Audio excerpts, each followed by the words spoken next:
What's up, college football fans? Don't forget to check out and order your copy of Stiff Arming Football Myths, our latest football game plan book. So go on our website at footballgameplan.com/books and get your copy. We have these available in paperback as well as in PDF form.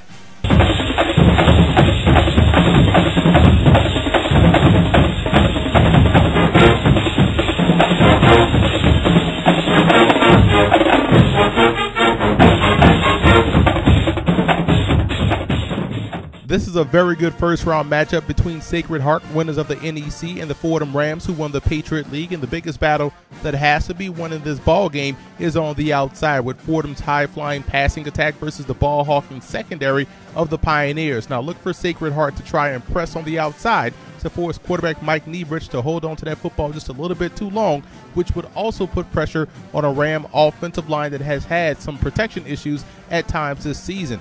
Fordham's defensive focus, first and foremost, will be to stop the Pioneers' two-headed ground attack of Kashauda Spence, whom the Pioneers hope is at 100% for this ball game, and Sean Bell, the senior, who played well, some big-time ball in the last game versus Bryant. Now, I like Fordham in this ball game. All things considered, the Rams are a well-balanced football team, and I think Fordham's interior offensive line will once again pave the way for freshman phenom tailback Chase Edmonds to have a huge day on the ground. Another good matchup here between Indiana State and Eastern Kentucky, and the Sycamores are making their first playoff appearance since 1984, and they boast one of the best defensive players in the country, and Connor Underwood, who comes into this ball game with 12.5 sacks and 21 TFLs. And that leads me into my first key matchup in this ball game: the Sycamores front seven and the Eastern Kentucky running game led by the sensational running back Deshaun Mobley, who averages 119 yards a game and nearly has rushed for 1,400 yards on the season. Indiana State has a lot of size in the trenches on both sides of the ball, so we'll see if they'll be able to win at the line of scrimmage. Now, it's been a tale of two seasons for the Colonels this year. The first half, the defense led the way to a 6-0 start, and the second half, the offense had to carry Eastern Kentucky to a 3-3 finish. Now, obviously, the Colonels want to come in and own the time of possession with their running game, but they're going to have to hit some plays in the air to keep the Sycamores honest. Now, defensively, I'm a big fan of how they can swarm to the football. Defensive tackles Bryce Creeves and Avery Pitt do an excellent job of drawing double teams, giving the backers free reign to the football. Now, I like Indiana State in this ball game. Football is a game of balance, and right now I have to trust quarterback Mike Parrish to keep the offense on schedule with his arm enough to where Eastern Kentucky can't stack the box. I think the Sycamores control the point and win the ball game. Morgan State travels to Richmond to take on the Spiders, and you'll be treated to an excellent collection of talent on both sides. Morgan State's running back, Herb Walker Jr., is a Walter Payton Award candidate. The 5'8", 180-pound sophomore averages 6.1 yards a carry and has scored 13 rushing touchdowns this season. Richmond's defensive lineman Evan Kelly and Morgan State's outside linebacker Christopher Robinson are two legit NFL prospects. Now, the key in this game for the Bears will be if their cornerbacks can play above the rim versus the Spider wide receivers. And I'm a big fan of Richmond's Reggie Diggs, a 6'4", 200-pound junior that leads the team in receptions as well as in receiving yards. The Spiders are a well-disciplined bunch that doesn't beat themselves, and quarterback Michael Strauss has done a solid job in stabilizing the quarterback position and, most importantly, protecting the football. This is a game of matchups, and both teams, in my opinion, are evenly matched, and I like Richmond in a close one over Morgan State. Morgan State has problems getting off the field defensively, and I think that'll end up coming back to haunt them in this one. Southland Conference matchup in the playoffs as Southeastern Louisiana and Sam Houston State meet up for the first time this season, and both teams come into the playoffs with a full head of steam. Both quarterbacks, Southeastern's Brian Bennett and Sam Houston State's Jared Johnson, are dual threat guys that have began to minimize the mistakes as the seasons progress. Now, this will be a strength versus strength battle, as you have the Lions, who are extremely stingy versus the run, and a Bearcat club that has two speedsters in the backfield in Johnson and also the running back Keyshawn Hill. Sam Houston State is a young football team up front on both sides of the line of scrimmage, and defensively they've been getting a lot of excellent play from the freshman defensive tackle P.J. Hall, who has 20 TFLs and 8 sacks. Now, overall, I think the experience in the trenches will give the Lions what they need to attack the perimeter offensively, and look for Southeastern Louisiana to win this one up front, and led by their linebacker Isaiah Corbett, be able to slow down the ground game of the Bearcats, forcing them to throw more often than they'd want to. I like Southeastern.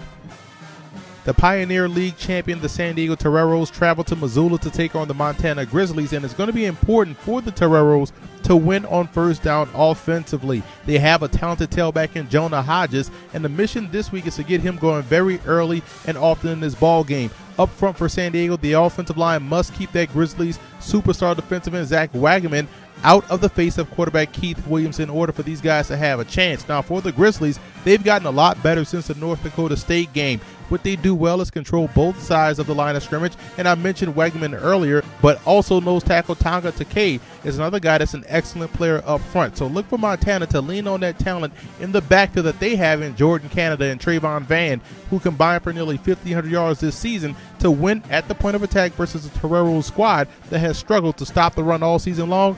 I like Montana.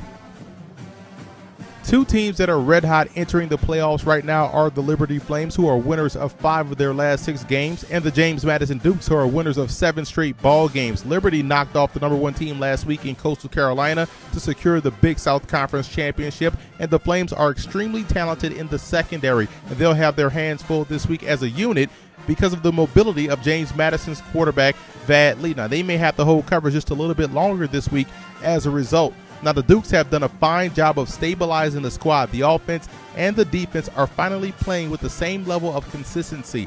Free safety Dean Marlowe, who's an excellent player, is the team leader, and they've responded well to his play on the field. Now, the biggest battle in this ball game will be between the second-level defenders of Liberty, linebackers Nick Sigmund and Dylan Llewellyn and company, being able to contain Vad Lee. They can't allow him to break contain, and they must keep everything within that tackle-to-tackle box. I have a hard time seeing that happen. I think the Dukes' offensive line does a great job in getting to the second level, and defensively, look at defensive linemen Sage Harold and Brandon Lee. I think they'll do a good job in keeping the pressure on 10 throughout the course of this ball game. I like James Madison.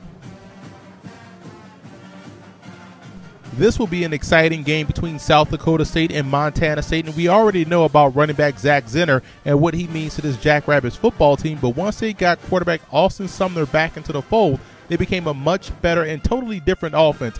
Balance is now the Jackrabbits' MO, and if you're Montana State, it makes them a little bit tougher to game plan for because you now just can't focus your entire effort towards stopping a run. And against the run is where the Bobcats have had their issues all season long. But when you look at guys like Alex Singleton and Taylor Sheridan, you know that the pieces are there in place to turn it around, and this will be a great test to do so. Now, on the flip side, the Jackrabbits have to worry about one of the best quarterbacks in the FCS in Dakota Prukop. Prukop's dual threat skills put you at a disadvantage because defensively, he can extend plays with his legs, and also he dictates coverage because of his speed, and I think he will be the ultimate X factor in this ball game. Neither team can stop the run, so I would expect a shootout, but I have to side with Montana State, although the Jackrabbits will look to the Indiana State game as a reason why they can win this matchup, and rightfully so, but Prukop is a different type of athlete than Mike Parrish, and look for the Bobcats' team speed to overtake the Jackrabbits. I like the Bobcats.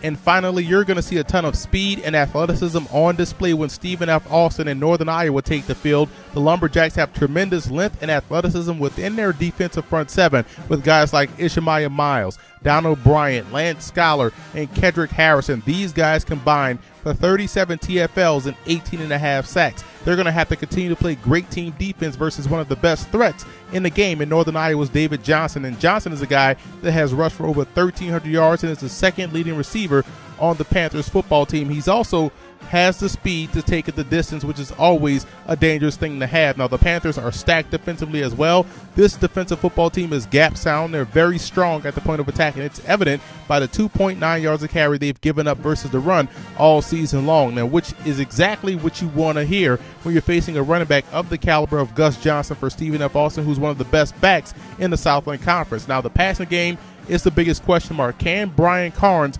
protect the football this week versus the Lumberjacks secondary that's very active? I think he can. I like Northern Iowa to win this ball game. This will be a closer than what people think type of a ball game, because if Carnes can't protect the football, we know Stephen F. Austin can ring up that cash register rather quickly, but I think the Panthers defense will stiffen, they will hold, and come away victorious. What's up, FCS football fans? I'm Emory Hunt, the czar of the playbook with FootballGamePlan.com. And I'm Kevin Marshall from AnyGivenSaturday.com. And we are the hosts of the FCS Wedge presented by AnyGivenSaturday.com. Check your local listings for station and time in your area.